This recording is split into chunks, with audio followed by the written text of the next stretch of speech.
तो JEE main के recent years के पीवाईक्यूज करते वक्त आई एम श्योर ये वाला क्वेश्चन आपने जरूर देखा है, जिसमें एक्चुअली बहुत सारे बच्चों ने इसको चैलेंज भी किया था, बट आंसर आ जाता है, एनटीए ने इसको ड्रॉप भी नहीं किया था। तो let's have a look at this particular question, जो कि बहुत सारे बच्चों की गले की हड्डी बन चुका है। डायपोल 1 पी पॉइंट पे और डायपोल 2 पी पॉइंट पे इलेक्ट्रिक फील्ड को कैंसिल करना चाहिए। मतलब पार्टिकल कोई भी पी पॉइंट पे रखा does not experience any net force, P point पे दोनों डायपोल की वजह से इलेक्ट्रिक फील्ड कैंसिल हो जाना चाहिए, क्वेश्चन की डिमांड है। अब वी नो डायपोल 1 के लिए पी पॉइंट क्या है, एक्सिस पे है, एक्सियल पॉइंट है। तो डायपोल 1 की वजह से पी पॉइंट पे इलेक्ट्रिक फील्ड क्या होता था, याद है, 2 kp by r cube formula आपको जरूर याद होगा। पर ध्यान देना, इस क्वेश्चन में शॉर्ट डायपोल मेंशन नहीं है।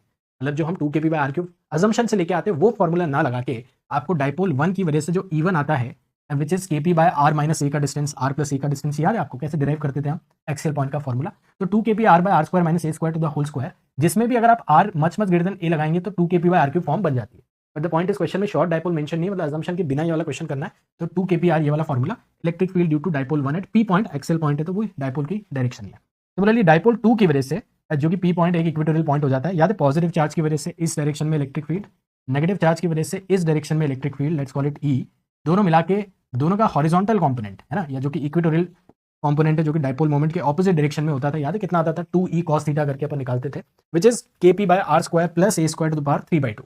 अब ये एक्सप्रेशन भी kp by r क्यूब बन जाता है, but r much greater than a या शॉर्ट डायपोल जैसी कंडीशन इस क्वेश्चन में नहीं दी है। तो हम जो ओरिजिनल वैल्यू निकालते हैं विदाउट अप्रोक्सीमेशन, ये फॉर्मूले होते हैं एक्सियल एंड इक्वेटोरियल पॉइंट के, ध्यान रखना, उनको यूज करेंगे। And obviously E1 equal to E2 यानी कि net electric field at P point को बैलेंस करके एक इक्वेशन बनाएंगे, ठीक है। अब ये इक्वेशन ऑब्वियसली सॉल्व करने पे बहुत बड़ी बन जाती है, in fact r to the power 8 में जाती है ना। इसको आप ट्राई भी कर सकते हैं, खुद से जरूर ट्राई करना, एक्चुअली इंटरेस्टिंग क्वेश्चन है। बट यस, 8th ऑर्डर की एक इक्वेशन आती है आपके पास, और डेफिनेटली इस इक्वेशन को सॉल्व करना थोड़ा मुश्किल है। तो आप क्या कर सकते हैं, कोई भी इक्वेशन सॉल्वर को भी यूज कर सकते हैं, या एक्चुअली अप्रोक्सीमेशन भी लगा सकते हैं, जिसमें आप r much greater than a यहाँ पे रखते हैं ना, ये r टू द पावर 6 है, मतलब कि 8th ऑर्डर की इक्वेशन है, देखना इसमें टर्म्स में क्या क्या बनती है। What you can do here is you can use an equation solver and get r by a, जो कि मैंने भी यूज किया एक बार।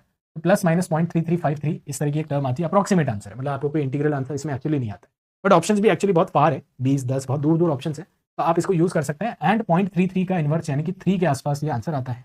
तो अगर ये क्वेश्चन आपको भी दिक्कत दे रहा था, और अब अगर आपको एक सेटिस्फैक्शन मिल चुकी है, तो उस लाइक बटन को जरूर ठोक देना, चैनल पर नया है तो सब्सक्राइब कर लेना।